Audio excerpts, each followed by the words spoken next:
say, help the babies, stop the cheating. Wake up, everybody. It's the Tampa Bay Breakfast Club. I'm your brother John. And I am the one and only Mr. Edmond. And this program is being brought to you as part of the New Image Project of the Community Development and Training Center. See that? Yeah.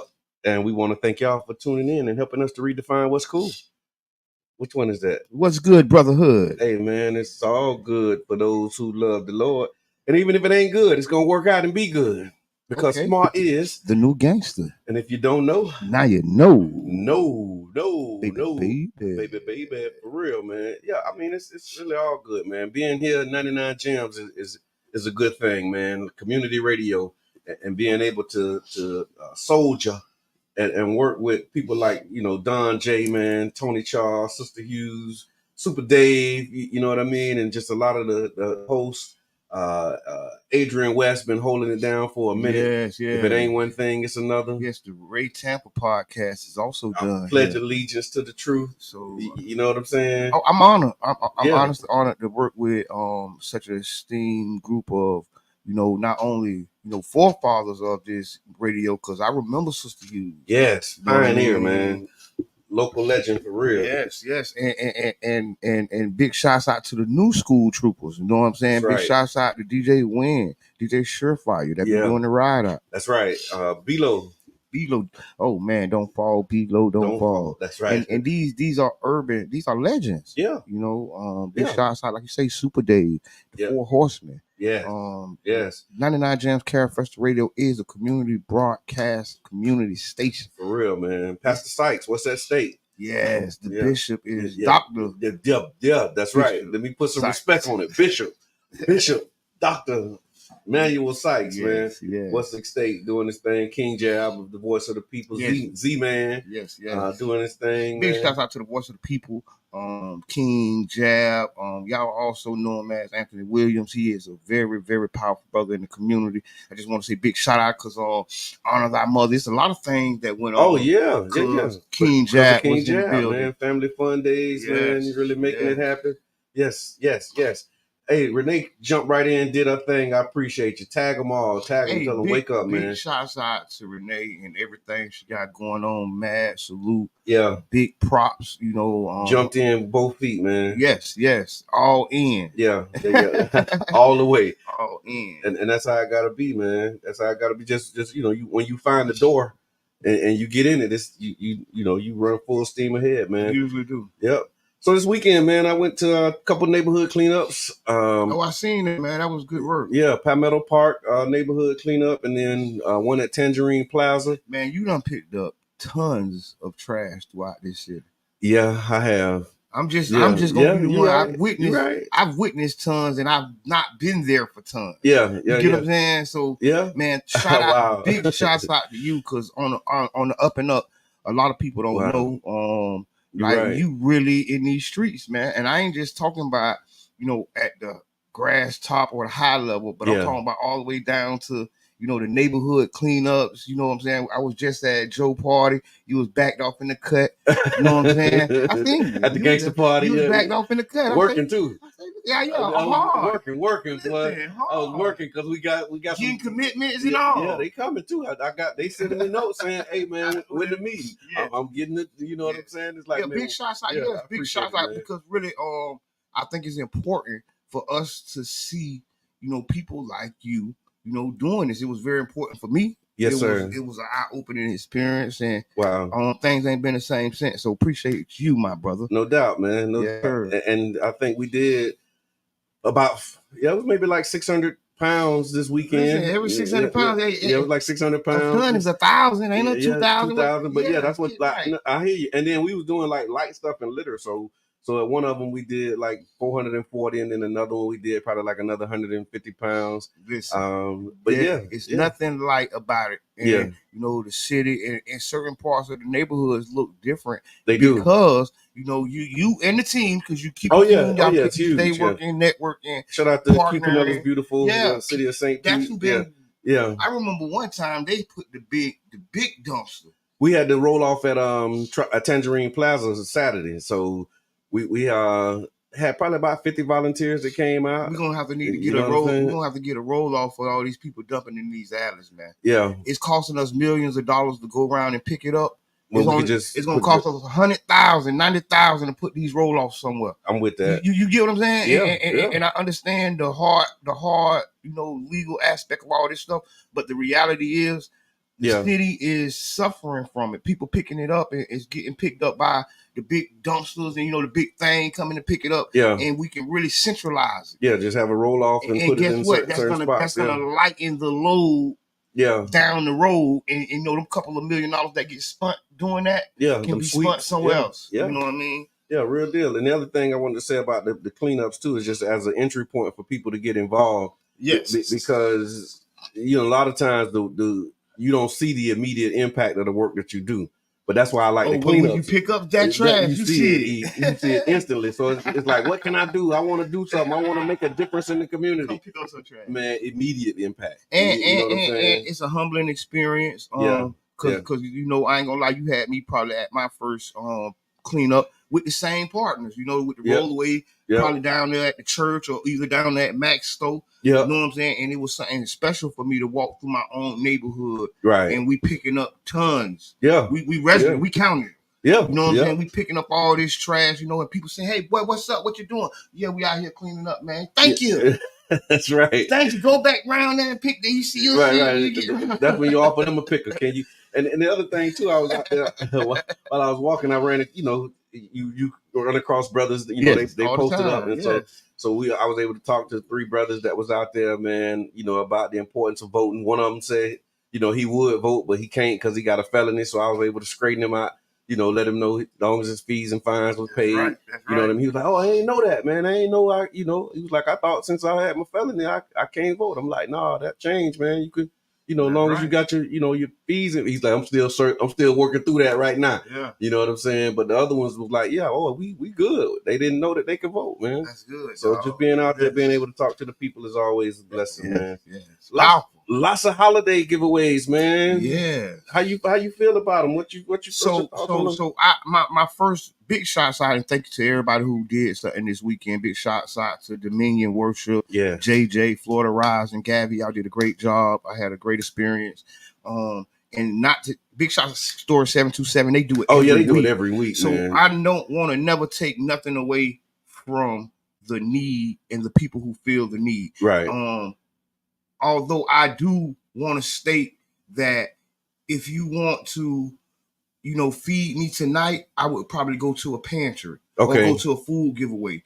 If you want to feed me tomorrow, I would probably plant a garden. Plant some trees. But if you want to feed me daily, we got to have a grocery store. Yeah. We got to have the grocery co-op. Yeah. Big shots out to One Community Grocery Co-op. That's right. And then when you look at it that way, you can see the levels of need. Yeah. And the levels of strategy that we can do. Because if we do need an emergency, somebody ain't got a turkey, you know what? Guess what? It's going to be a turkey giveaway, and it's going to be some help for you. And big shots out to them who provide that help. But we don't want to get lost in that sauce. Yeah, because the help is sometimes a hindrance. Yes, it's a temporary solution to a long-term problem. Okay, go for it. You know what I'm saying? Go for it. Because you got a longer-term problem.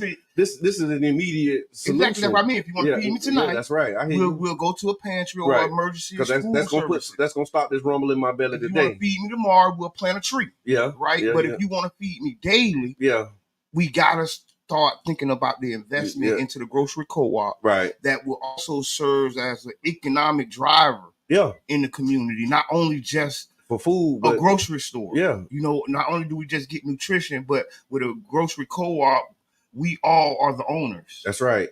And so you can actually go to ocgc.coop and learn more about the One Community Grocery Co-op because you're right, man. Even just going back to the cleanup, I was thinking about the need to do these cleanups consistently. And I'm like, okay, we got to change the mindset so that we don't have to continually be coming out here. It's emergency aid. Yeah. Band-aids on bullet wounds. Right. So we really got to we got to mentally, as we embark and continue to help and serve the people that need to be served. Right. We got to also plan for the long term. How can we be more resilient? Right. If we want to feed people, we love people, Thanksgiving, Christmas coming up, let's be more resilient, and let's think about making the investment, putting the skin in the game. That's right. For a grocery co-op, for a solution that could potentially solve several issues. That's right. That's right. And we still may need a pantry. We're not erasing the pantry. No, the pantry gonna be there. I want to say this. Yeah. And I'm trying not to be long-winded. When we went to the grocery co-op conference. Okay.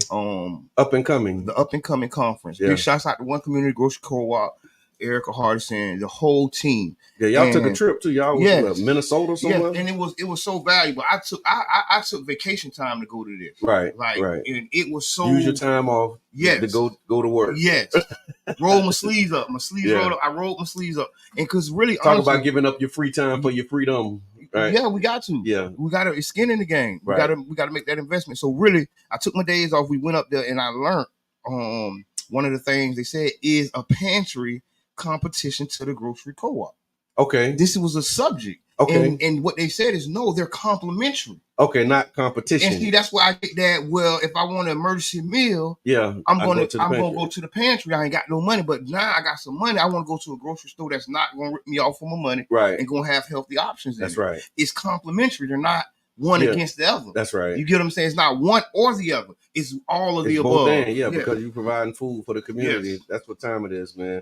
Love it. And support all those things, man. OCGC.coop is a great opportunity for you to get involved if healthy food is your thing. There's also the Healthy Food Action Plan. They have these meetings. They having meetings about the Healthy Food Action Plan. The next meeting is going to be November the 28th. So you can get involved there. It's November the 28th at 9:30 a.m. at the Frank Pierce Recreation Center, aka Botley Park. That'll be November 28th at 9:30, and then December 11th at 6:30 in the evening. They're going to be at the Southside City Hall. Where that's at? Enoch Davidson. Enoch Davidson. It'll be at Enoch on December 11th, and then the other dates are on d7speaks.com. You can actually get those dates as well. Also want to let y'all know, man, we're doing the community reentry experience. We talked about it a little bit on Friday. We're going to keep talking about it until it get here. But we want you to register again. You can go to d7speaks.com and you can sign up and register to be a part of the community reentry experience, where we got the Florida Department of Corrections is going to help us and really walk us through a simulation of what it's like, in that first month of getting out. So when you singing that song, My Dog Just Jumped, they celebrating that night, but that next morning when it's time to try and get something done, boys, it's a lot of barriers and hoops and obstacles that you face, and we want to recreate that so that people can get some reality on it. I think I'm glad y'all putting this together. It's an amazing thing, and I hope all the caseworkers, I hope all the elected officials, I hope the people, the people that are the difference makers in the lives of these brothers coming home. Right. The reentry specialists, y'all come and experience, because it is. I haven't done it, but how you described it, oh man, it just put me back in the mind of getting off of the Bluebird. Yeah, and I talked with John Bailey. He said he did it before he got out, and it shook him. You know what I mean? He told me. It really rocked him, man, and gave him a perspective. And so we shouting out community businesses, man. We shouting out events. We talking about what's good in the neighborhood and the community. So if you know something that's good, that's cooking, give us a call, man, or put it in the chat. Somebody that's doing some good work, man, let us know. Charles Park Neighborhood Association, y'all meeting on Tuesday, tomorrow, 6:30, right? At 6:30 at Charles Park Neighborhood Association. We're going to be talking about our holiday party coming up. Okay. And, some of the opportunities and challenges we face in the community. Right. So if you want to come on out, it's Charles Park Neighborhood Association meeting at 6:30 p.m. tomorrow. That's Tuesday, 6:30 p.m. And it's every third Tuesday at Charles Park Recreation Center at 6:30 p.m. Be there. We're going to always have a meal, something for you, and some good camaraderie and some good news and information every time. It is always good news, good information, man.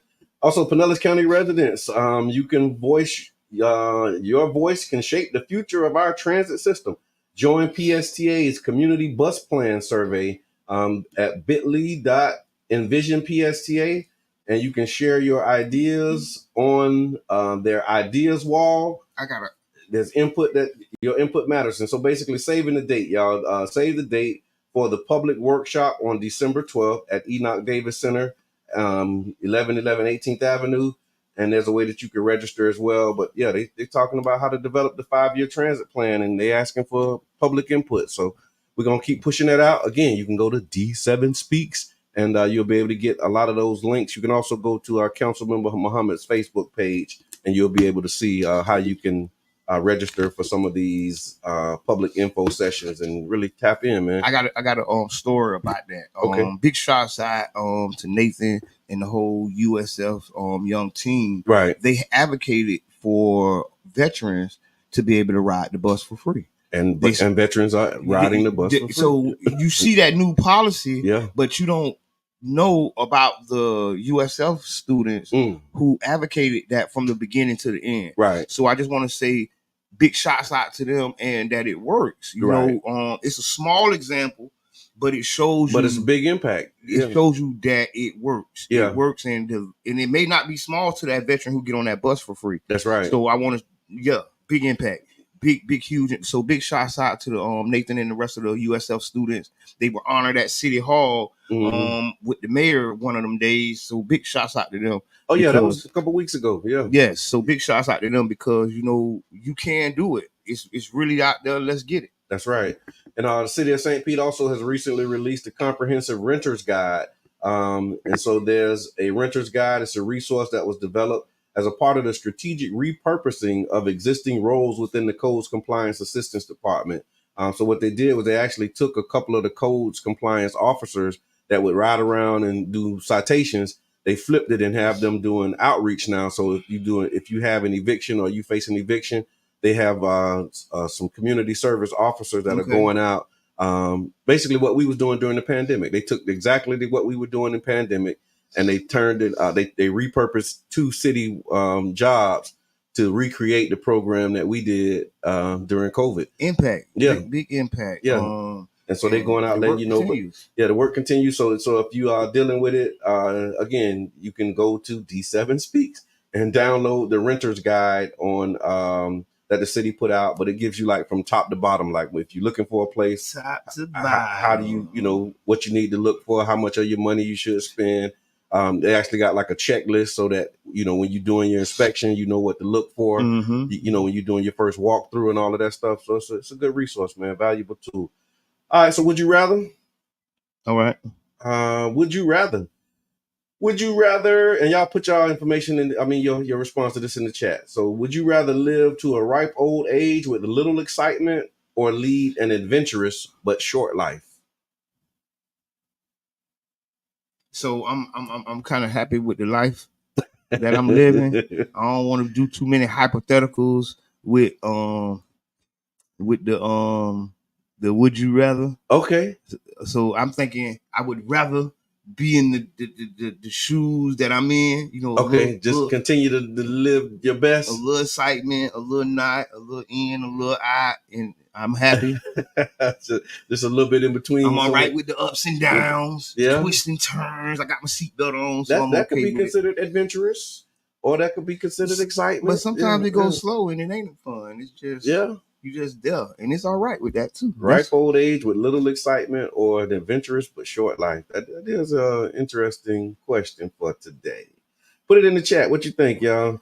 Thank you, UB. I see he did it. UB said ripe old age, man. That's right. Yeah. On the fishing dock. Yeah, he said ripe old age. Warren said longevity is the spice of life. That's real. I'm with you too. I'm with you. On a boat ramp somewhere. I'm trying to keep having birthdays, man. That's real. Yeah, that's like my goal. Every birthday is to have one more. So put it in the chat. Let us know what you like rather. That. Let's go. That's my goal. All right. So today in history. Well, not history. This is not historical days. It's just like every day is a holiday for somebody, right? And so today's national holidays we have here it's National Pay Back Your Parents Day. So National Pay Back Your Parents. Kids. Come on, listen up, children. National Pay Back Your Parents Day is a day dedicated to expressing gratitude and appreciation to parents for their love, sacrifices, and support. How about that? Celebrated on various dates in different countries, the day encourages individuals to reflect on their parents' contributions and find meaningful ways to give back. Whether it's through small gestures, acts of kindness, or spending quality time together, this day provides an opportunity to strengthen family bonds and acknowledge the invaluable role parents play in shaping our lives. So today is National Pay Back Your Parents Day, but can you really? Like, can you really pay back your parents? You can return the generosity. Yeah. If you were extended it. Yeah. Because everybody didn't get extended love and generosity from their parents. Yeah. But because payback to some is get back. Yeah, that's true. They want that lick back. The big payback. they want that last lick, right? Listen. Oh man. I was at this thing, the old lady, she said to the young girl, say, after you treated me like this, how you think you gonna want me to treat you? Oh man. Say when the little girl told her that, it just blew her mind. Wow. Cause she came back and was like, Jabbar, I was speaking to a 19-year-old. Okay. And she explained to me, and I was like, she blew her mind. She got me too. I was like, whoa. If you treat me like this, how can you? Yeah. How you gonna? Yeah, I saw this thing too. It was like it asked the question like, if you talk to if you talk to other adults the way you talk to your children, how would the adults respond? Right? Because how you sit get over here, get your like you know how some parents be ordering their children around and all. It's like, okay, but then if you talk to other adults like that, how would they respond? But then do it get too democratic? Right? Yeah, that's another component of it. So it's like a fine line you gotta walk with. Yeah. With the parents in. It's like you gotta be firm and loving, right? Compassionate, caring, and stern. And right. I didn't order my daughters. I always asked them, would you and my daughters, and here's the thing though, they this is what they said when they got older. They was like, Daddy would ask us, but we knew it wasn't really a question. Like, do you want to clean your room? Yeah. Would y'all mind, going there and tighten up your room for me? No. It's not even like that. They're not gonna say no. But I always was considerate. Like that was kind of my style with it. You know what I'm saying? That's a nice style of you though. Yeah, that was my style always. No contact. I ask them, would you bring me a glass of water? Not bring me some. Yeah. Because I mean, they bringing you something. That I think you do teach your children how to talk to you. Yeah. Right. You teach them how to treat you and other adults. That's true. And how you treat. And sometimes it don't come out right, but yeah, it's learned. Yeah, that was Fridays. Are your one of them days? Are your children a reflection of you? All right, so you're listening to the Tampa Bay Breakfast Club right here on 99 Jams, man. We just want to remind you, and we're doing the what today is. So Future Teachers of America Day is today as well. Future Teachers of America Day is to recognize and celebrate aspiring educators who are pursuing careers in teaching. Typically observed in schools and educational institutions, the day honors the commitment and passion of future teachers, highlighting the importance of their role in shaping the minds of the next generation.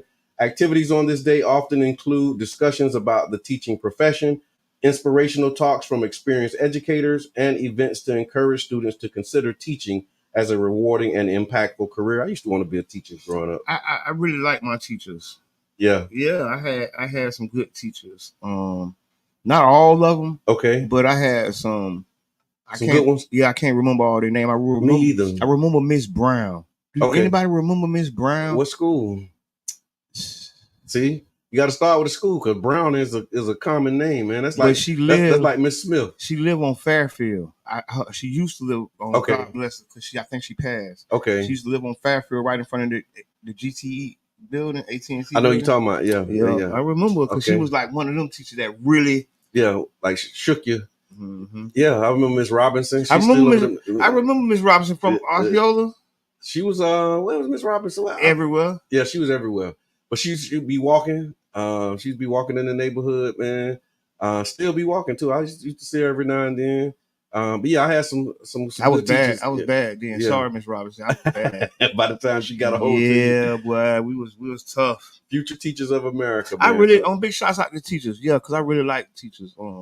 Good teachers are very important. And if you are a teacher or you're going to be a teacher, realize the impact that you can have on a child's life because they had such an impact on me. That's right. And I'm a reflection of my parents. but also the teachers and the individuals that I part learned of the community. From. Yeah, because the teachers came through for me. Jabbar, what are you doing, Jabbar? They'll see me like. I had some good teachers too. I had some that encouraged me. Yeah. I did, the ones that I can remember. Like I can't really remember too many. A couple more. I was one teacher away from going to college. How so?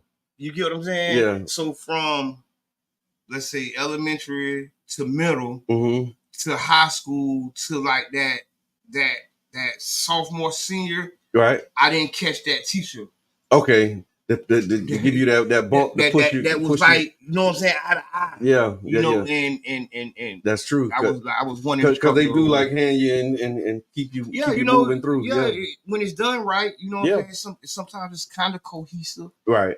And it ain't their fault; it's my fault. I ain't blaming them, but I'm just saying choices. Yeah, I did. I was up to it. So, so I don't blame the education system, even though Pinellas County education system failed me drastically. School to prison pipeline. Yeah, I was on that bus. Yeah, me and all my homeboys. Oh yeah.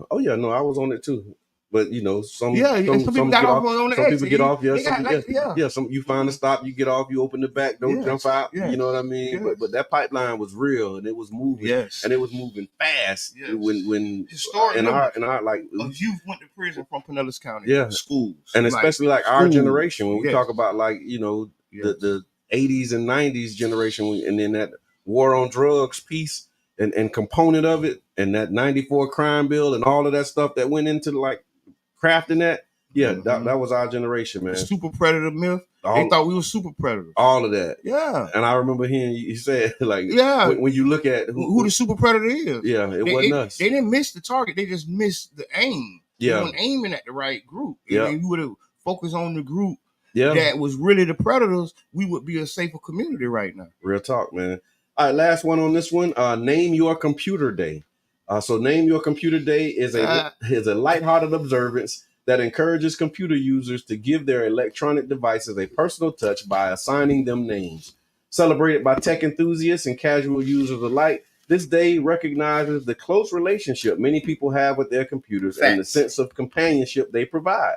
Whether it's a reflection of the computer's characteristics, a favorite fictional character, or a humorous moniker, naming your computer can add a touch of personality to the digital realm. Does your computer have a name? Yes, it got a name. It's called the Think Book. The name that they gave it. It ain't like a car. You name your car. So I remember my first computer I named it. I don't name cars. Yeah. You don't name cars? Betsy. Who don't name it? Yeah, that's it. Betsy. Every car's Betsy. So Betsy 1, Betsy 2. Yeah. So that's what's up, man. Okay, also on November 20th, Garrett Morgan. We heard about Garrett Morgan, 46-year-old inventor and newspaper man born to formerly enslaved parents in Kentucky. He was granted a patent, and the patent was for the 3-position traffic signal. See, we always hear about the traffic light, right? And how 3-position traffic signal: red, green, yellow. Yep. So they said, although it was not the first of its kind, the initial traffic signal was installed in London in 1868. Morgan's innovation was crucial. Basically, he established the 3 traffic lights so that you can clear out traffic, because before it was just like stop and go. And so when he added the yellow, that allowed the intersection to be cleared out before the next group goes. So that was like the innovation. They talked about his business. I think he started when he was 14. They said by 1920, he had established a successful business empire, including a garment shop and an influential black newspaper called the Cleveland Call.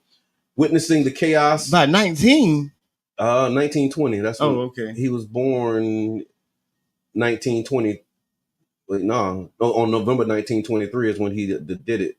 And he was 46 at that time. So y'all can do the math on when he was born. Okay. So I guess by the time he was 43, he had established his business empire, garment shop, black newspaper. And they said he was witnessing the traffic chaos in the crowded city streets. He designed the revolutionary signal with the 3rd position warning, allowing drivers to clear the intersection before crossing. Here's the part that got me though. He sold it to General Electric for $40,000. Yeah. I don't know how much $40,000 was in 1920, 23. You be help me with that. How much was $40,000 in 1923? It wasn't enough because he sold that invention to General Electric, and it laid the foundation for today's traffic light system, significantly improving road safety. Black man Garrett Morgan did that on this day in 1923. What's in the news, man? Man, there's so much in the news. I don't know where to start. Hold on. Let me see some of these comments. Okay, Mama Blue said it was a lot. Okay, and Roy said 40,000 was probably a cool million. Okay, we're talking about naming vehicles. King Jab said when I had the Durango, I called her Bertha. Wow. One talking about the school system. Over 100 children arrested in U.S. schools. These are current events, right? You begin talking about the school to prison pipeline. Still, they base the prison development and population on elementary school test data. Still happening, man. And talking about paying your parents back, he said, I thought it was payback, not get back. Yeah, you listen to the Tampa Bay Breakfast Club, man, right here on 99 Jams. I want to encourage everybody to healthy living while I got a minute and we looking for some headlines. I got some. You got some headlines? Go ahead. Okay, so I just want to encourage everybody. Y'all know the holiday season coming up, and that's when sometimes you go a little crazy and you eat a little more than you should. So just be mindful that they said the average American gains 1 or 2 pounds during the holidays, and those pounds tend to stick around and accumulate over the year. So you can join us in a couple of ways. We have the Facebook group, #1A-Day-Challenge. Join the Facebook group. It's a group of people that basically encourage one another to do some activity once every day. Do something, move your body, and it's a nice group, man. People posting pictures, updating, letting us know that you're actually moving around, doing something, and join the 1A-Day-Challenge Facebook group, and be mindful of your health. Yeah, I mean, good shots out for that, because this time of the year is when a lot goes on, not only eating, but your mental health. That's true. Right. So, true. As you go through the holidays, this is not an easy time for everybody. That's right. And, if you're going through something, talk to somebody, talk to a professional, because your mental health is more important than the holiday season. Yeah. Right. Because people do get caught up in the like the holiday blues and lose it. And it don't even might be a big blow up. It might just be something minor, just to break down in the room solo. Yeah, you might need to talk to somebody. You might need to, so it don't grow. Yeah, that's true. Because people you lose family members. This might be your person. This is pressure. This is the precious time of the season. Yeah. A lot of people be happy and in good festive moods, but a lot of people will be like melancholy or bottom right down. Yeah, you get what I'm saying? Yeah. And because holidays ain't the same, because so many factors. Grandma gone, mama gone. So many factors. Yeah, money ain't right. Everything can't enjoy it like you want. Can't. So just take care of yourself throughout these years and take care of somebody else. Help another person. That's right. Right. After you look out for yourself, once you make sure you good, or why you getting good, right? Because sometimes people say, "Oh, I can't help nobody till I get myself right." No, we can help each other along the way, right, and get there faster. And what I learned with mental health, sometimes helping somebody else help you get right. Yeah, once you do something for somebody else, man, you feel good. You know what I'm saying? Like if you feeling bad, go help somebody. So you know what I mean? So let me ask you this then. Yes, sir. So do you think that doing community work, mutual aid, doing services, picking up, the trash, right, giving out food, do you think that is a mental health help or break for some people? Absolutely. For me, it is. I can't for you personally. Okay. I can't really speak for other people, but I know for me, that's what this weekend was about, because we doing this policy work. Trying to write, laws. We working on community benefits agreement revision. Yep. You know what I'm saying? Traffic plans, doing budget cleanup and all of that stuff. And that stuff take a long time sometimes to see the impact. And, I learned early on that production is the basis for morale. Mm-hmm. And so when your morale is low, you find something to do. And produce something. Produce something. And for me, that and cleanup morale. For me, just going out there, with other people, picking up some trash, man, and being able to take a picture.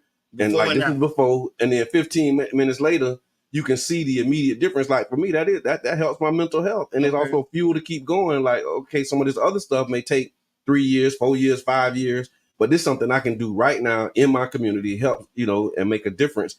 Now, do you want to keep going back to that same spot every week? Like, eventually you want to change the cut. Like, damn, like y'all need to, like, I don't want to keep cleaning up your yard every week, but that's how you know. But just to be out there to do that, like it does. I posted it, man. It feeds my soul, man.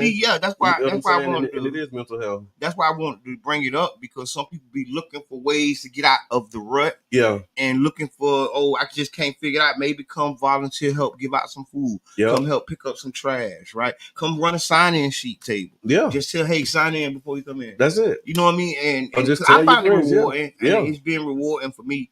And I kind of do think it's been a mental health helper. Right. It keep you sane in a crazy world, man. And especially like you say, those small wins, like a garbage pickup. Yeah. Right. One of the things that I used to really, when we get there and they weigh it, they had a big thing. Yeah. It reminded me of the hand scale. Yeah, I remember the hand scale back in the days. You had a little hand scale, and you can't see your little.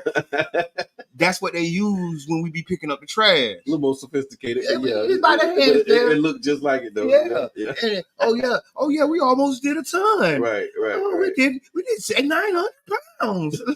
I'm like, God dang. And you can't really tell because you got a bunch of these little bags. Yeah. So it's something important. That's why I wanted to bring it up, because people do be looking for ways to take out their stress, or cope with different stuff, right? And this may be a way of coping that you may not have seen, and that's giving back and donating your time. Because I know some elderly people definitely told me that was their way of like releasing, and hey, I just do it because it makes me feel good. Yeah, and there's a lot of people like that, man. Yeah.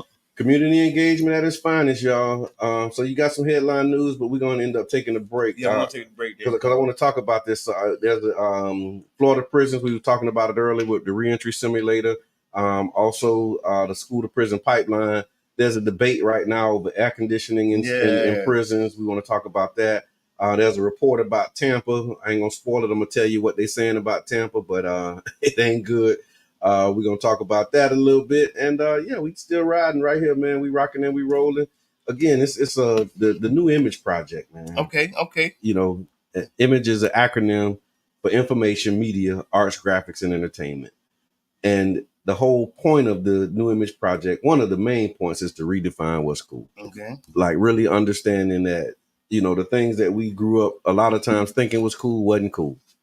Like in multiple generations, right? Like I remember watching a documentary called The Birth of Cool, and they was talking about how, the marketing industry would target different, people for some of these lifestyle products, right?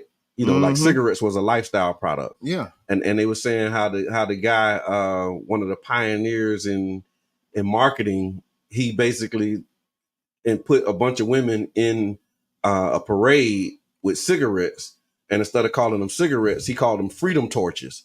And he was able to ride the wave of the feminist movement. Yeah. Like they want to be free. Oh, that's why all the women were smoking cigarettes. They wasn't smoking before that. It wasn't ladylike. I remember when we smoked the Benson and Hedges and the little long cigarettes. Yep, it was marketing, and they made it cool for women to smoke. It was like, this is a freedom torch, like light up. You know what I'm saying? And so just when we talk about what we're doing here and why you should support it, that's why we created the program, because a lot of what we were being given as things that are cool are not cool, and they're not helping our community. Yes. And so we want to redefine what's cool. This is a freedom torch. This is a freedom torch. Burn, baby, burn. Light it up. You know what I mean? Burn, baby, burn. No, I'm telling you, that's what they were doing. No, we're not promoting smoking. No. We're saying, just like the cigarette marketer. Make it clear for those who may not understand. It's like you know what I'm saying? Just make it, Yeah, make it clear. We're talking about how marketing, how we got to change culture. How we got to market, the positive side of our community. We got to market what we like. So it's 8:00. We're going to go into democracy now. Yeah. This is 99 Jams, KFS Radio, The Bird, and we are the Tampa Bay Breakfast Club. Y'all stick around. We'll be right back. Won a stunning victory in Argentina's presidential election.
BBC News. 1, 2, 3, 4. Welcome back to the Breakfast Club.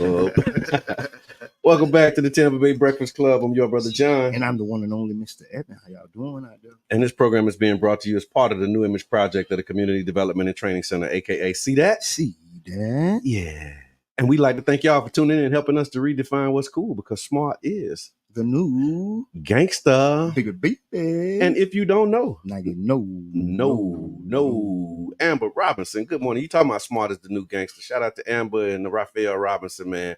The dynamic duo doing everything STEM, man, really representing, standing in the paint, man. STEM Saturdays every second Saturday of the month at the Child's Park Recreation Center, man. Appreciate you. Melissa, I see you. Sierra Club, good morning. Teacher of the year, both of them. At one point. Big shouts out to y'all. We just said we talking about new teachers and people coming being teachers, the importance of teachers. Yep, future teachers appreciation. And I love teachers. Big shouts. I love everything y'all doing. Big shouts out to y'all. That's what's up, man. So thank you for your service and the impactful work that you're doing. Yes. All right, so over the weekend, I think I saw it. Maybe you could tell me about what's happening with not young, everybody young somebody. Now, and I was thinking I saw an interview with Jeezy and what's her name? Oh, Gail King.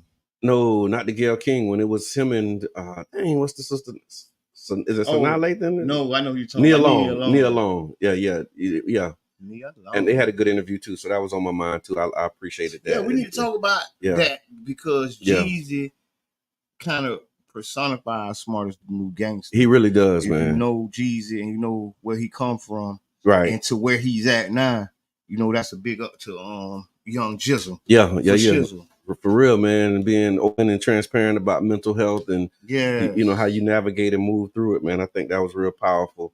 And then Boosie and Rod Wave. Yes. It's a situation where Boosie has come out saying that he is looking to be compensated for people using his music and his words and so on and so forth. Okay. So people saying he's suing Rod Wave. They say that I didn't hear him say that. I heard him say he wants to be paid. Okay. You get what I'm saying? I don't know. I'm not an expert in this, y'all. So if y'all know a little more, but what I think I heard Boosie say is he's tired of being jerked around by people in the industry. Okay. He's talking about the big labels and the big companies. Right. That's what I thought he was talking more about. Like that was more of the target of this. Yeah. This thing. And he was like, Broadway did it the best. Yeah. Like almost like a shot. But then when you think about how this game really works, you know what I mean? Yeah.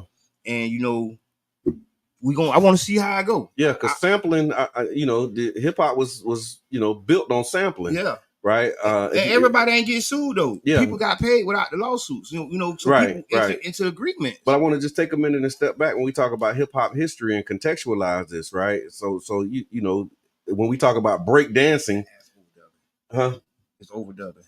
Okay, where on the air.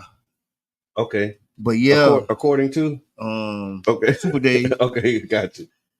I'm not sure how that's happening. Okay.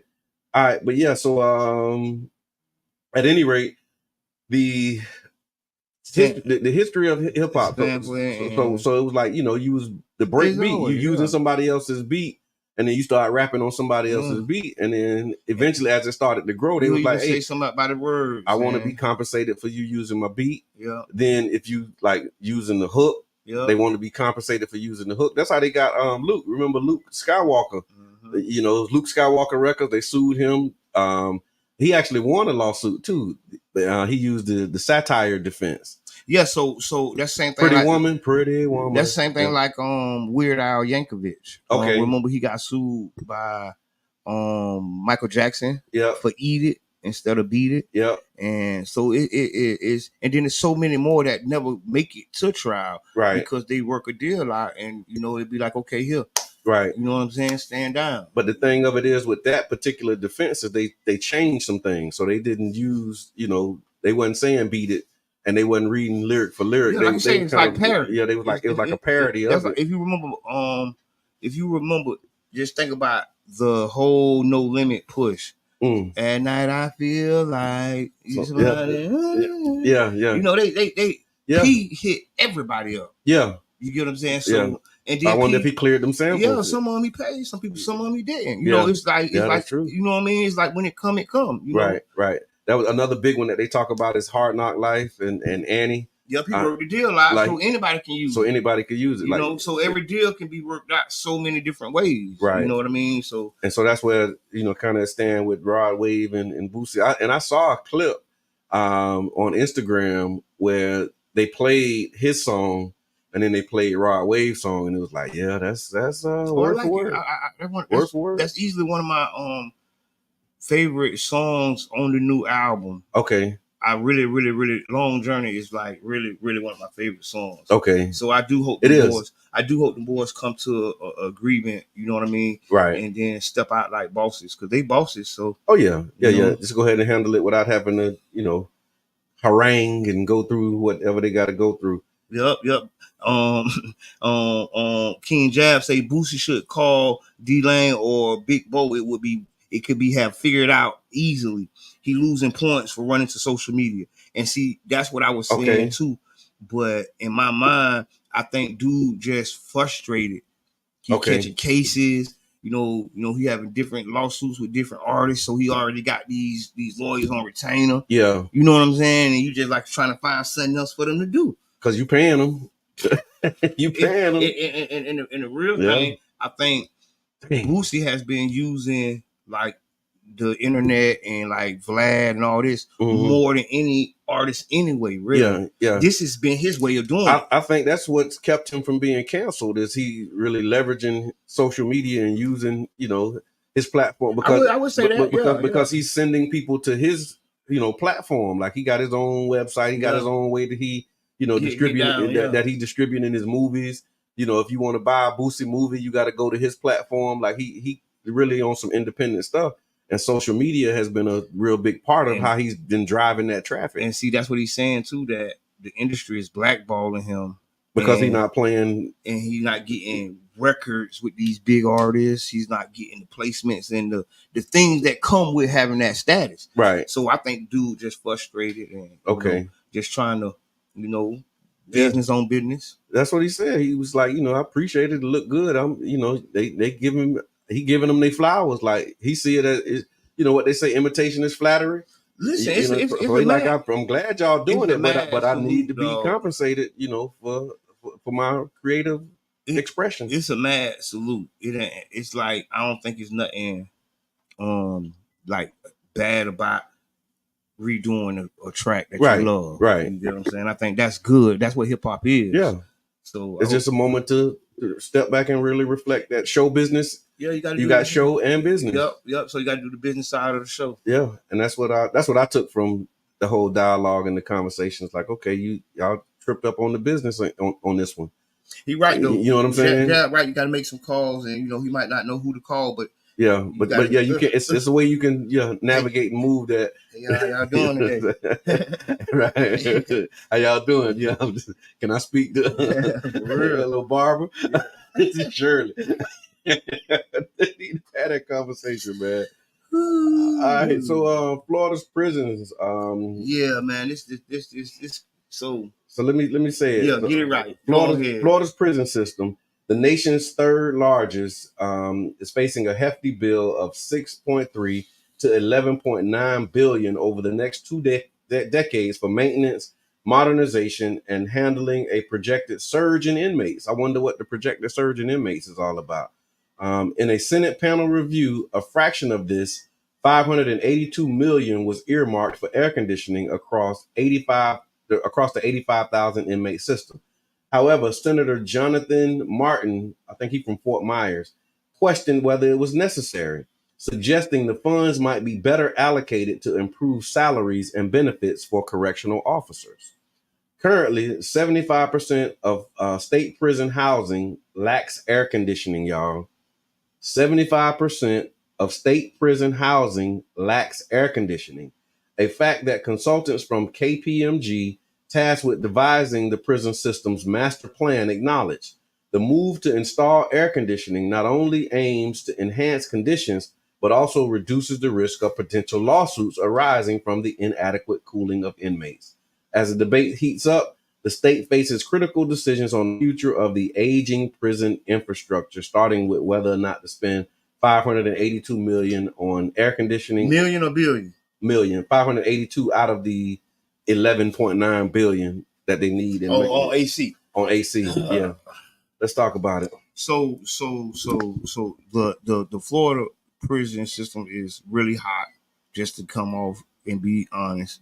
A lot of camps do not have AC units. 75%. So I think I was listening to the radio, and if I'm not mistaken, Brandis was talking about when they used to go and have those tours. He would take them during summertime so they can feel how hot the prisons is, because it is. It's like it'd be hot outside and it'll be hotter in the dorm. Right. You know what I'm saying? People wet and stuff and all kinds the of things that people do to stay cool. All kinds of makeshift stuff to, you know what I mean? And you know, there will be a liability situation if somebody has a death of a heat stroke, or and then they say people have not died because of how hot it was. But the real truth is their cause of death may not have been heat or heat asphyxiation or whatever they call it, but it could be something related to it. Right. Like because of the heat, it caused me to whatever. And then that's the way he passed, not from the heat. Right. You get what I'm saying? So it's serious, man. You know, you got to treat people humanely, especially if you don't want recidivism. You know, how you treat people while they're locked up, it goes a long way towards how they get out and what they do when they get out. You know what I mean? And so you want to invest in not having people return. Right. And it's crazy. Just, I mean, we in Florida, right? And we know what this last summer was like, man.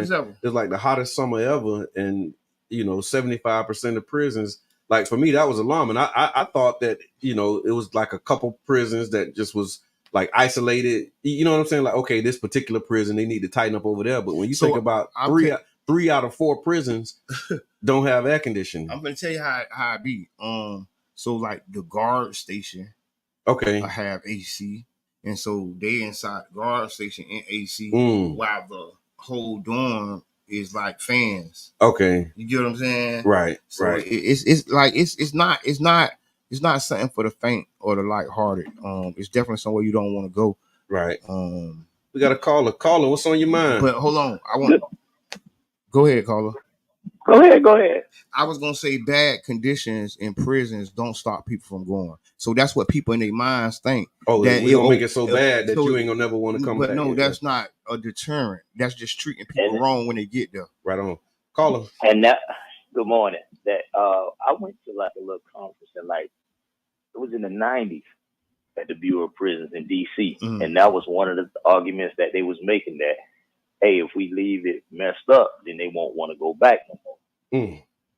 Wow. That was like it was on the floor. They was arguing about it, right? So, because if we make them too comfortable in prison, if we make it too comfortable, it'll be a piece of cake, and they won't mind going in and out of. No, that's a false narrative.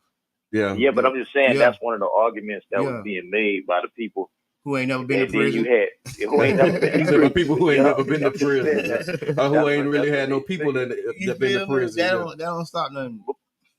But the other thing is, a lot of these prisons, they was built when air conditioning wasn't readily available. So part of the problem is getting a proper duct system without putting the security of the building at risk. Okay. You know, for AC to work, it got to have a duct system, but it also put the building at risk because you can climb through the duct system and you out of there. Okay, so now that's the issue. So you got to design your HVAC with security in mind. But they got the retrofit, because they don't retrofit it. Like I say, they retrofitted the guard stations. Yeah, you know what I'm saying. They so do. They got a way of retrofitting that can, you know what I mean? Because they got multiple ways. They can just put straight on what they call them. But wait, hold on. The guard station is outside in the turret tower. I'm talking about like in a dorm, like in a T building. Right. You know in a T building. And so if you look at them T buildings when they initially was built, that guard station at first didn't have no AC. That's why they retrofitted. That's what I mean. That's what he said. That's what I'm talking about. But listen what I'm saying. The security, the integrity of the security is where you say the guard station, they put the double vestibule. You see the double locking doors. You gonna put the double locking doors. You put AC going to the dormitory. If you put it in the building wasn't built for that. In the newer T buildings, it's built for that, so you can put AC in it. But the building was built like in 1960 something. It don't have that extra crawl space to put the duct work to go through. So what you gonna build a tunnel? And so now they gonna say that's a security risk because the inmate can easily go through. The building itself wasn't built for that. You know what I'm saying? And I ain't making no excuse, but I do know some of these buildings, and that's why they closed down. They got some logistical they closed down concerns. Arcadia behind that. And then a lot of them need to be closed down though. Some of them buildings are not fit for human interpretation. The other thing is that we, instead of worrying about the prison, let's stop the problem so we ain't got the prisons. Yeah, because most of the crimes is because of financial related or poverty related. Hey, I don't have this, so I did this to get it. That's why they say it's going to be an uprise. Yeah, they say they worried about an uptick in prisoners because of the prediction of which way the economy is going. Yeah, right. That was the other point I just wanted to make. That inflation is why they saying that. Hey, there's a projected crime rate. Gonna go up. Let me see. People don't have, so they gonna do something for it. Or even if crime don't go up, just arrests will go up. You get what I'm saying? Oh yeah. Crime goes the same, and the arrests just be up. I'm trying to look at it. Yeah, they said the move to install air conditioning. Well, okay. All right, UB. All right. I appreciate you, man. Thank you for calling. Good Lord, man. You listen to the Tampa Bay Breakfast Club, the new 99 Gems morning show right here on WUJM 99.1 FM.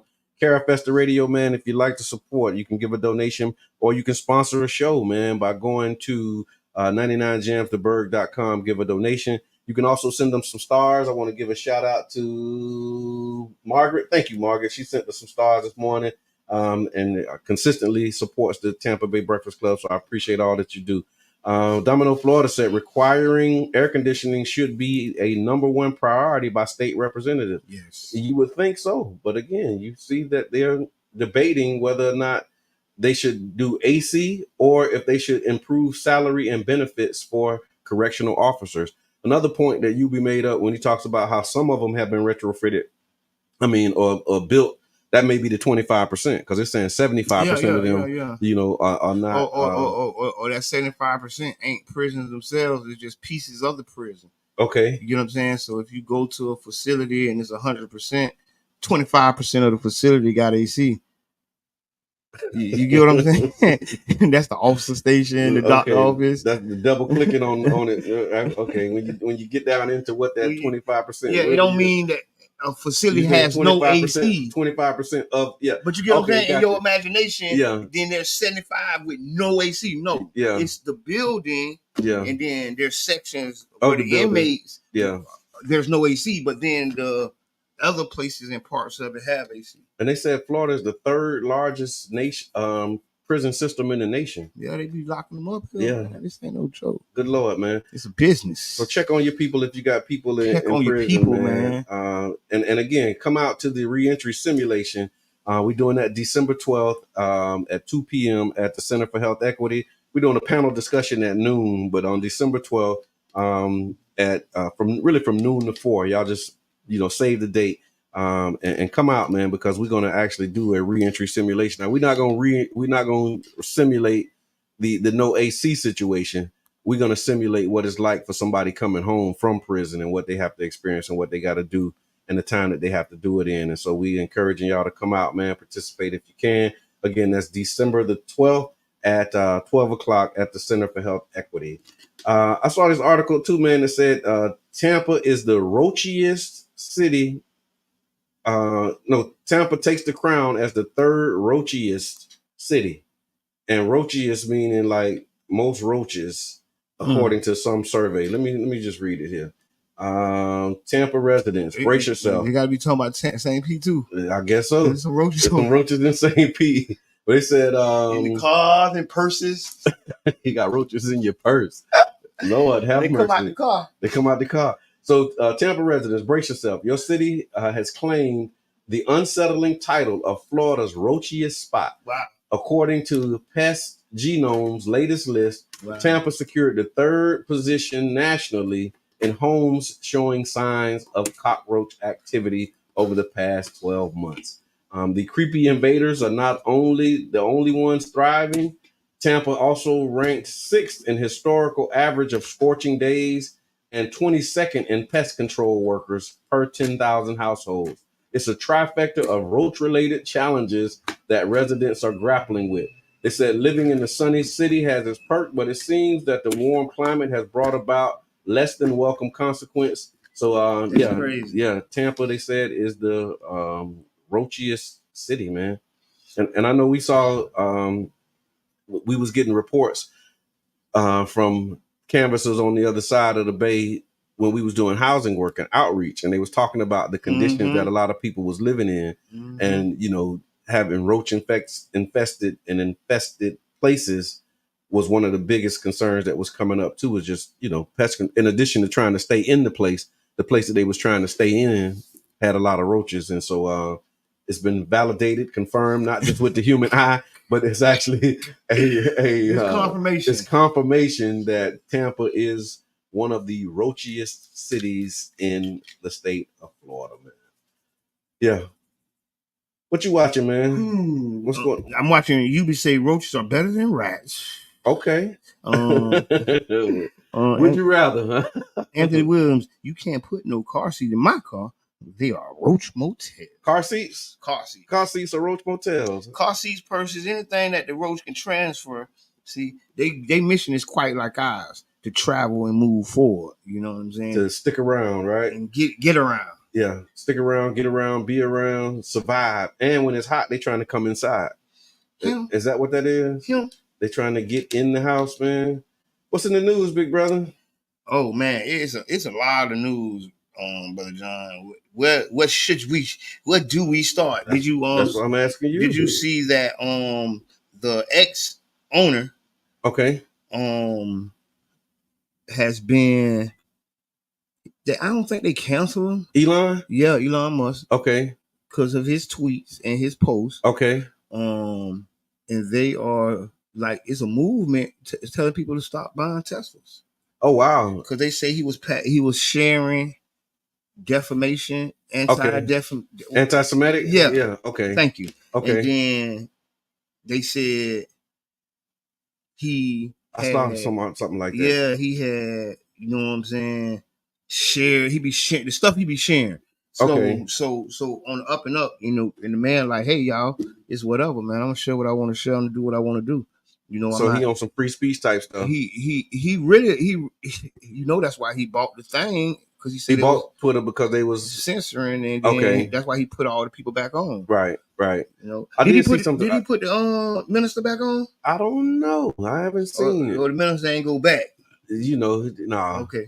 Because it's actually a lawsuit. So the Nation of Islam and Minister Farrakhan is actually suing the ADL and the Simon Wiesenthal Center for defamation, and for just years of basically saying that the nation is a hate group, and the minister is anti-Semitic. And so on October 16th, the 28th anniversary of the Million Man March, the minister and the Nation of Islam filed a lawsuit against the ADL, telling them, basically demanding a jury trial to prove this charge of anti-Semitism. And it's under the banner of, freedom of speech, freedom of religion, and then freedom of association. Because there's other people who, just by saying I'm cool with the minister, like they've lost opportunities and lost the ability to move and do things just for saying I'm all right with Farrakhan. And so that's like happening in real time right now, and it's not really making headline news. Like I'm not really seeing that he's like suing them because they called him an anti-Semite. But because it's really like it's really been the tool in their toolbox, right? Like to beat people across the head with. Remember they did Obama about Pastor Jeremiah Wright. Yeah, and then they brought association. Then they brought Jeremiah Wright's sermons. Yeah. In when the Obamas probably weren't even there. They got some that was so far back before the Obamas was even born there. Members of the church. But they saying this your pastor. And how can you? And then because the reality is, a lot of times these techniques are used on black men, powerful black men, used to try to attempt to take out powerful black men who are doing things in our community and who may say something that's disagreeable, right? So the problem ain't necessarily anti-Semitism. Yeah, Semitism. Yeah. It ain't necessarily that. What the problem is sometimes it's like, oh, you're getting too big for your britches. Okay. You know what I'm saying? You need to sit down somewhere. Yeah. You know, come on now. Hey. But the reality is, a lot of times what people are really attempting, they're not trying to bash or go against. They're trying to teach, educate, and inform their community. Right. And sometimes that doesn't go along well with what other people doing. Yeah, because they don't want it to be taught, educated, or informed on certain things. Yeah, all the factors. And then y'all get to know each other and probably be best friends. Right. They get to know each other and have way more in common than what they don't have in common. But for that moment, that's what's going to be harped on. That's what's going to be trying to bludgeon the person down, because, like they say, attacks, character assassinations is the way it's been evolved. Yeah, on really men. They do it on a lot of people. You know, black people get it. You know, different. But black people, men really, you know, like Elliot Musk is getting it. So some, you know, it's not, but it has been crafted. It's been perfected on us. Yeah, like they created it for us. And that's a part of what, you know, the lawsuit. You can actually go to NOI.org, and I think it's NOI versus ADL, and you can actually download the documents. It's like 11 different counts of specific actions by the ADL and Simon Wiesenthal Center, where they were hindering the Nation of Islam from doing work. There was like a case of an event at a college where the Nation actually held the event at the college the year before, and the ADL and Simon Wiesenthal Center sent letters to the leadership and the faculty of the college saying, hey, we're not trying to tell y'all what to do, but this is who this guy is, according to them. And then when the Nation tried to book that venue again in the future, they wouldn't allow the Nation to book it. You see what I'm saying? And they wouldn't state the reasons why, but it's like, okay, it's clear that this has something to do with it. There's emails where, you know, they were trying to get Ticketmaster to stop selling tickets to a Savior's Day event. You know what I mean? Which is our annual convention where we all travel. It's like a high time. It's like a holy day. It is a holy day for us. And you know, you buy your tickets through Ticketmaster, but they were sending emails to Ticketmaster saying, you know, this is who this guy is. You might want to think about, you know, so it ain't like explicitly saying, but they saying without saying. And then the response is hindrance and you know, getting in the way of our ability to freely express ourselves and help our people, because our way of devotion is helping our people. And if you getting in the way of us helping our people, then you hindering our religion. You know what I mean? And so that's what the lawsuit's all about, man. Again, NOI.org, NOI versus ADL. But yeah, just in that same vein, that's another one of them things that's happening in that space, man. It's like it's like an ongoing lawsuit that's happening right now, because you know, you get to a point where, like, you keep calling me this for so many years with no proof. Like, I've never done anything, you know. You know what I'm saying? Like, no actions ever. It's like, okay, it's like, okay, enough is enough. Like, now you've defamed me. And in addition to defamation, you've also hindered my ability to do my work, my religious work. And so that's the basis of the lawsuit, man. Y'all check it out. Yeah. Wow. Yeah. It's the truth. Talking about party politics, right? Let's flip it and really party politics, because you know next year is an election year. Yes, it's going to be a huge year, presidential election. There's some Congress, Senate, there's some school board, there's some everything. Pinellas County City Council. You know, everything is a lot of things are going to be on the ballot coming up next year. So how can we encourage more people, especially the younger generation, to actively participate in political discussions and civic engagement? That's the question. So I would first say, if you want to engage the youth, right? One of the first things you got to do is go talk to the youth. Okay. You got to hear what the youth want. You can't make the assumptions. You can't say, oh yeah, they all want video games or they all want basketballs. You don't know what they want. Right. Engage the youth in a meaningful way. Okay. And then have policy that reflects what the youth told you they wanted. Okay. So first step is talk to them. The second step is advocate and have the policy or legislate, right? Not like allegate. Legislate, yeah. for them, actually write a law on the behalf of them and what they want. And see, what it's so used to now is they're getting votes and support without writing the legislation. Yeah. Right. And that's been going on so long that it's like taken for granted. It's just sucking the air out of our local and our national politics. Right. And we're just, it's like we're racing to the worst because the numbers and people have been getting involved, especially since George Floyd. People have been getting registered. People have been stepping down. So now it's time to really, speak to the people. Yeah. Speak to them, because at the end of the day, right now, you're going to have the president. Mm-hmm. So it's going to either be Joe Biden versus one of the Republicans, whether Trump, Nikki Haley. What you think? You think it's going to be Trump? I don't put nothing past nothing for right now. Yeah. Right. We're because the polls, the polls point. got him like heads and shoulders above everybody else. But we're at that point. I'm not going to disqualify none of them, because he was disqualified at this point before they told him he didn't have a chance. Yeah. I'm telling you, go to 2016. Was that a primary? 15.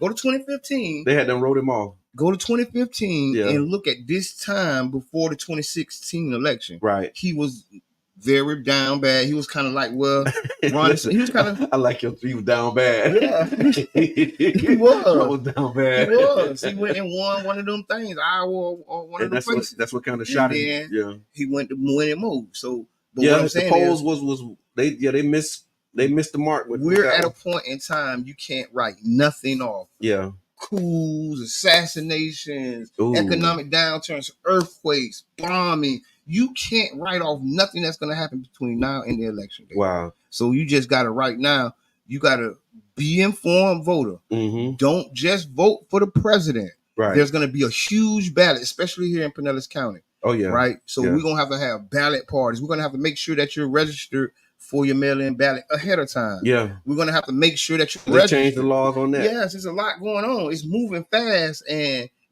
big shots out to the Urban League Young Professionals and their new president, Jaquita Clark. Yes. They're partnering with League of Women Voters, and they're going to do a special event on December 9th. But they're going to do a special event where they're going to be writing postcards and doing things to help people understand their legalities in voting. And they have like a little card that they was giving me that I was putting out to let people know, like, it's ways that you can find out if you can vote. Yes. You know what I'm saying? Because like I said, when we was doing the cleanup, I talked to 3 brothers, and one of them told me that, he didn't think he could vote because he had a felony.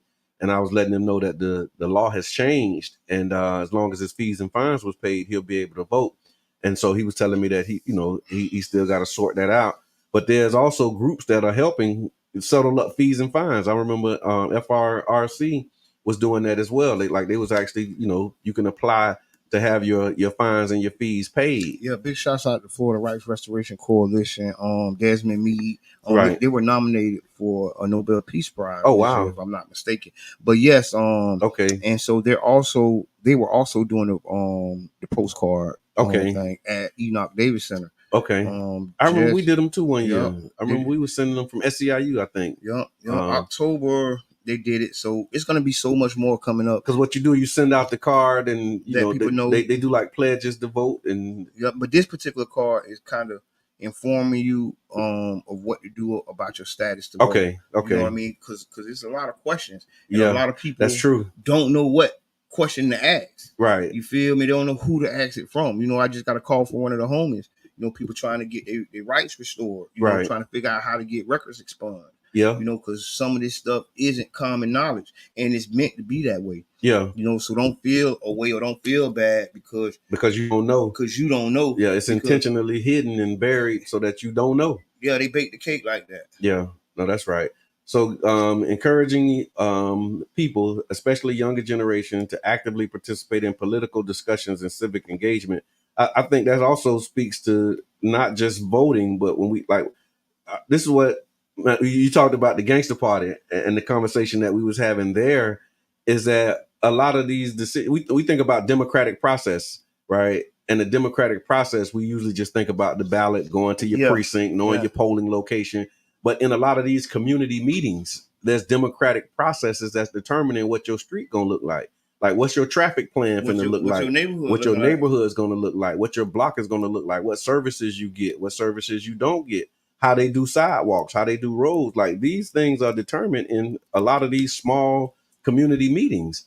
Like you see, I'm running the list at the top of the show, and y'all go back and watch it if you missed it. I'm telling you, like, here's an opportunity for input, right? Here's an opportunity for input. Here's an opportunity for input. Here's an opportunity to give feedback.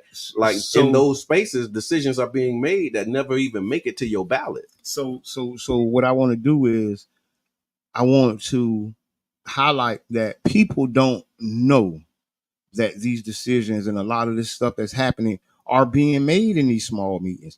So people get meeting fatigue, right? Yeah. And what that is when you just get tired of going to meetings because you don't see the immediate response, or you don't see the immediate reaction to the action, which is the meeting. Yeah. And the issue is you don't know which meeting is which. So it's 9 meetings on my calendar right now. Okay. So, you know, you don't know which one is the decision making. I know, but it took those experience. It took that experience to know, okay, like, I got to go to this meeting, and then I'll be to that meeting because we just pontificating on a problem with that one. But this one, we're finna make a decision. Yeah. We're talking about, the food forest ideas and the neighborhood resiliency stuff. Right. And so people don't know. I think what we got to do, us and others, we have to let people know what's going on and why it's important. Right. And thank you for. You be saying real quick. He said you can pay your fines with community service also. Yes, you can. Yeah, you have to work out that with the judge. Okay. So that's something that y'all gotta be rapping about that. Right on. Hey. All right, call us Monday. What's on your mind? I know somebody called y'all already, right? And told y'all got some technical issues going on there. Okay. Thank you. Yeah, I think we heard it. Thank you. Is it on? Yeah, you can't understand it because it's playing double. Is something happening here on the radio? Yeah, you want me to turn it off so you can hear it?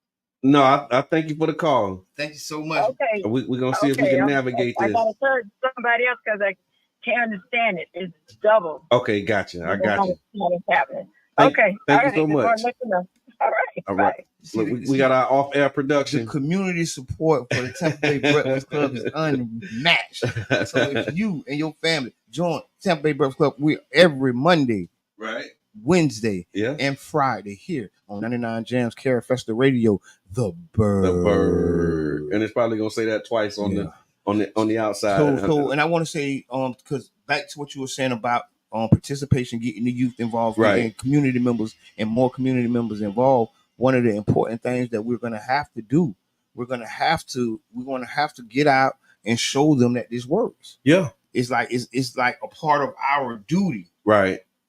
To make a demonstration, to make a way so they can see themselves in this process, because that's also one of the problems. We don't see ourselves in the process. We don't see how this benefits or hurts us or helps us. Right. It ain't paying my bills right now, so it's not the immediate gratification that's needed. So we got to, that's like our duty. We got to show them that, hey, look at this meeting that these teams went to from USF, and now that's right. Now veterans can ride the bus, and it wasn't but 6 to 8 months. Okay, yeah. It wasn't 20 years. It wasn't 5 years. And so, what's the next thing when we advocate for codes compliance to help you paint the back of your house instead of charging? And I'm gonna tell you how this works. So the next thing with the veterans, this is a great example too, right? So after you go to the meeting, you give your input, and then you get this policy change. Now you got to make sure that it's implemented with fidelity. Because I was talking to a veteran who got their car, and he said that they was told that they got to come back and certify every 30 days. And it's like, hold on, ain't like once a veteran, always a veteran? You know what I'm saying? Like, why does a veteran have to come back every 30 days to recertify that they still qualify? That I'm still a veteran. That I'm still a veteran for this program. So it's like that kind of stuff. You know what I'm saying? I think a lot of times with the bureaucratic yellow and red tape that when these officials and elected officials and the selected officials, people hired, right, their first thing is defense, how to stop a person from taking advantage. So if you remember, it was free to ride the Sun Runner. Soon as they felt something or someone was kind of taking advantage, okay, let's kind of see if we can curb that. Yeah, let's make you get what I'm saying. So make a barrier for them. So this is good. Let's help the veterans. But what about if someone takes advantage of it? Right. Even though there's no way for me to change my veteranship between 30 days. Right. But it's because of that mechanism that's already in their mind. Like we got to stop people from abusing it. Yeah. When like, come on, man. Because there's also a disadvantage, program, and I can see that. Like there's, like income based where you can get free rides if you're under a certain economic status. Where they call it disadvantaged riders program that you can actually take advantage of as well. And so I can see maybe some certification for that. But for veterans, I mean, once you come in and you do it once, you should be good. But that's the other part of this that I'm learning is even once you get the policy passed, you still got to make sure that the policy is implemented with fidelity. Or if not, you'll have a good policy on the books. We'll be able to applaud for a second. But then the impact that we're looking to have never really makes it to the people who we intended for. All right, so also thinking about, as we're talking about politics and ways that you can encourage younger people to actively participate in an increasingly polarized political landscape, how can individuals maintain constructive conversations with those who hold opposing political views, navigating the partisan divide? Respect. I think the way I handle people with opposing views is just respect their mind, and having the hope that they respect my mind the same way, and then we really can break bread and learn from each other. But without that, we don't even really got a dialogue. We don't really even got a discourse and that's what, like you said, the cigarette company had the freedom torches. Mm-hmm. This is another freedom torch, right? Okay. The partisan divide, the polarization. Yeah. Because if you remember that there was a plot to make people more polarized through Cambridge Analytica. Okay, yeah. And we're living through that right now. Right. People just get disappeared because people figured out who they was. No, it was something put in the water. Right. And we digested it and we're living it. That's causing people to be on these extreme them people polar fighting. opposites. Did you hear them people's knuckle to knuckle in the Senate? Like in the U.S.? Yeah, in America. Okay. No, because I know in some state senates in different places. Yes, they fighting. Yeah. Like they up there walling. School board meetings. These people, they physically fighting. The savage coming out. Yeah. See, they've been able to hold it in all these years. But because they're so polarized and passionate about these issues. And it could be a third party state or third party actor that's gotten us to be this polarized. Usually that's the case. Listen, and that goes all the way to the anti-Semitism. That goes all the way. Everything is being used to polarize us. Yeah. When no, we need to be working together. Well, you got to pick a side. We need to be working together because if we collapse from the inside, it's over. Yeah, you can cancel it. Yeah. And no matter what you're standing for, what you believe is going to be under the thumb of somebody or something else. Right. Because we couldn't hold it together. So we got to kind of get past that.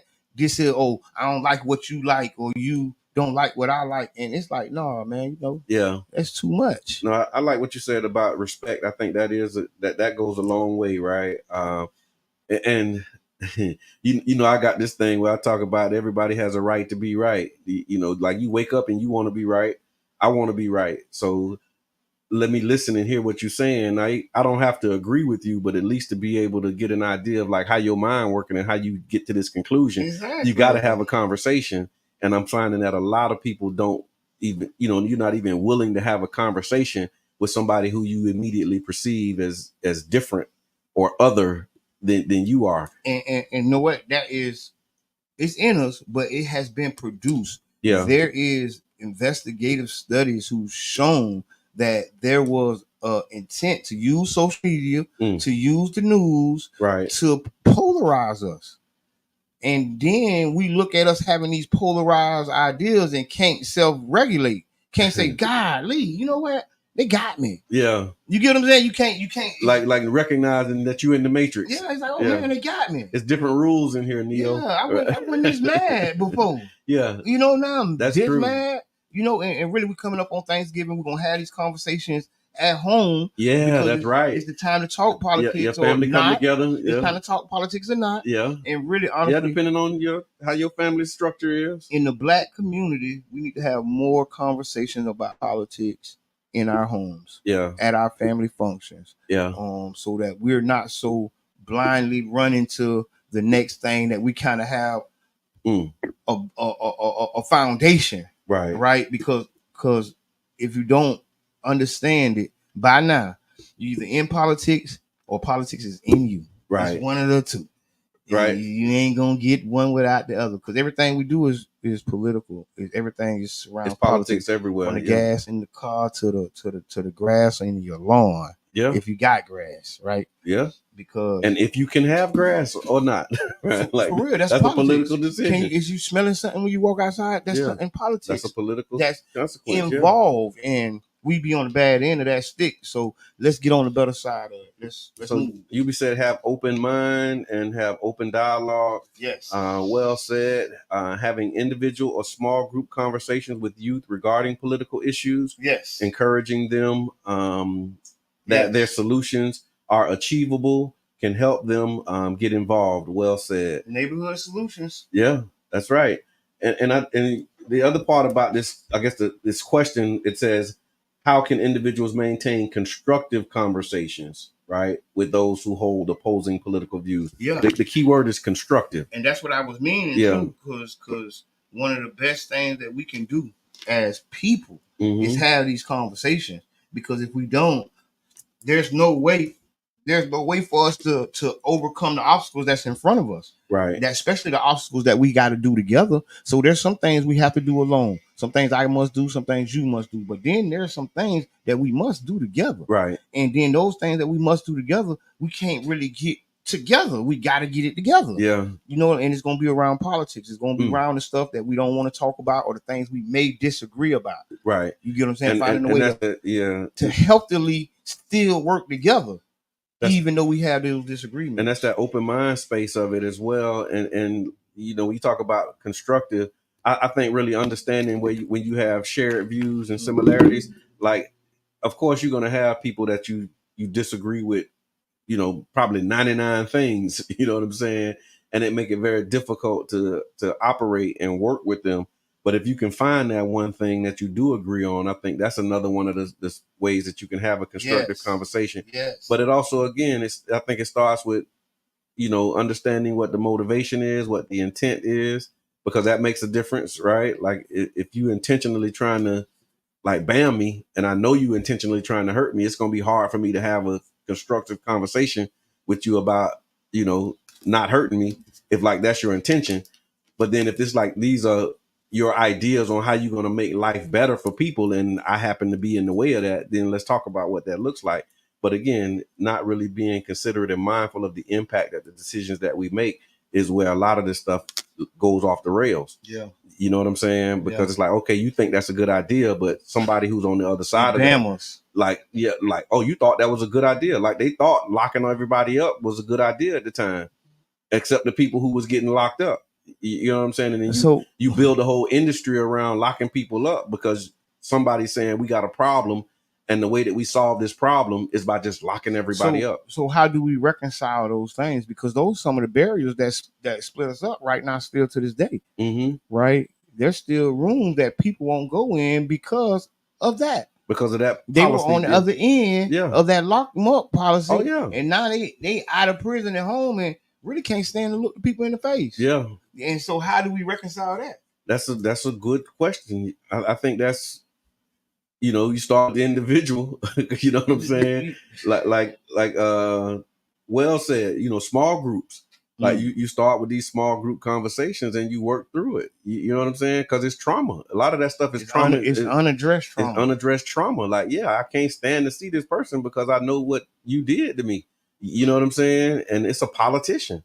And it's like you have individual trauma with people who, you know, like on an individual level. But now we looking at politics and that as a, you know what I'm saying? As a group aspect. And so it's like having small groups and realize, man, yo, this is why we like this. When you talk about, you know, literacy rates, right, and how African American literacy rates are, abysmal and so low. Like, what about the fact that there was a time where reading was against the law? And you might say, okay, well, that was years ago. That was so long ago.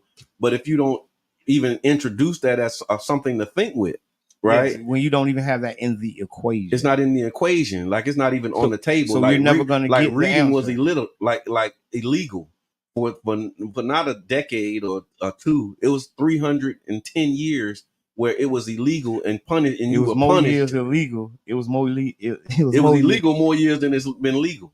You see what I'm saying? And if you like not thinking with that, or they call it trauma informed. Yes. Right. And the contagion of aberration. Like, they got all of these studies and all this, but they don't apply that. They don't apply that to our community and our situation. You have people with that emotional intelligence and that thoughtfulness that do, but as a whole, they don't apply that. You know, because it's really to help beat down a community that's already beat down. They say 2050 we're gonna have 0% wealth. Where's the plan to reverse that? Right. I done heard all the predictions about, like, this is what the problem is. Where is the solution? Where's the person that say, okay, that's what you think. Right. Here go, this is what we gonna do. We finna open up grocery co-ops, housing co-ops, and we gonna own this. We gonna buy it all up. Right. For the top dollar.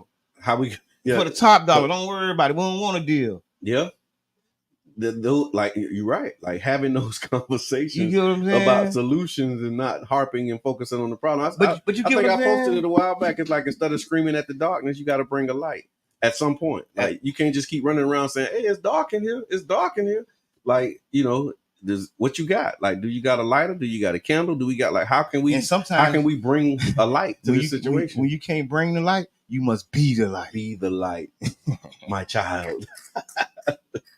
So look, this has been the Tampa Bay Breakfast Club, man, right here on 99 Gems. We covered a lot of ground this morning, man. So if you missed it, go back and check it out. We got some community events that's coming up that we'd like for you to participate in.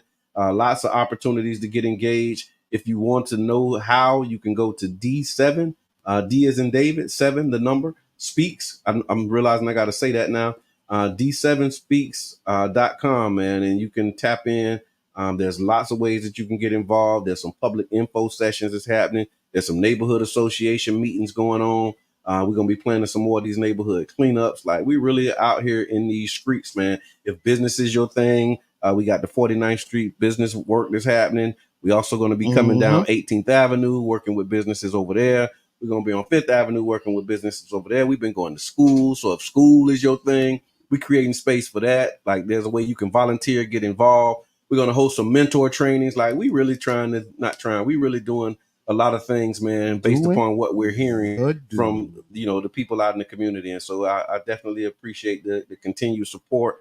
And we're going to have a D7 Change Makers meeting either at the end of the year or the beginning of the year. So that's right. Because a lot of people keep asking, what can I do? How can I help?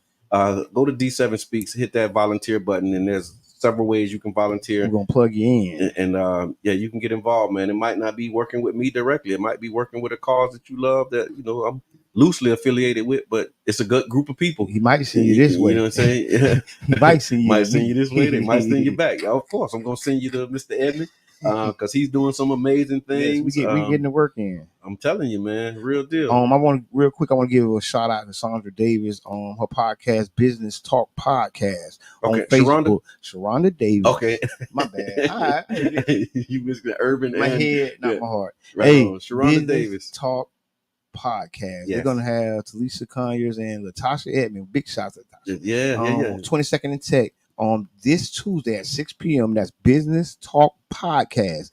Tomorrow at 6 p.m. So make sure y'all tap in the Business Talk Podcast on Facebook. This is gonna be my final word, man. Check out on 22nd and Tech. Okay. Learn something new. Deuces. Yeah, deuces. Go buy the deuces. Speaking of deuces, Urban Drinkery, man, go get your coffee. I'm actually getting ready to go do a tour of the Job Corps Center, man. I'm looking forward to that. That's right. Tell them. I said. You want to tag along, man? If you ain't got nothing to do, come on, man. Yeah. I do, dog. Yeah. Because I got some churn to send up. Okay, yeah. So we're going over the Job Corps this morning, man. and got, lots of one-on-ones. But y'all, we'll be back on Wednesday. Up next is Sister Hughes. She gonna make you lose your shoes and shout all around the house with Total Praise coming up next on 99 Jams. We want to thank y'all for tuning in to the Tampa Bay Breakfast Club. I'm your brother John. I'm the one and Mr. Edmond. And we out.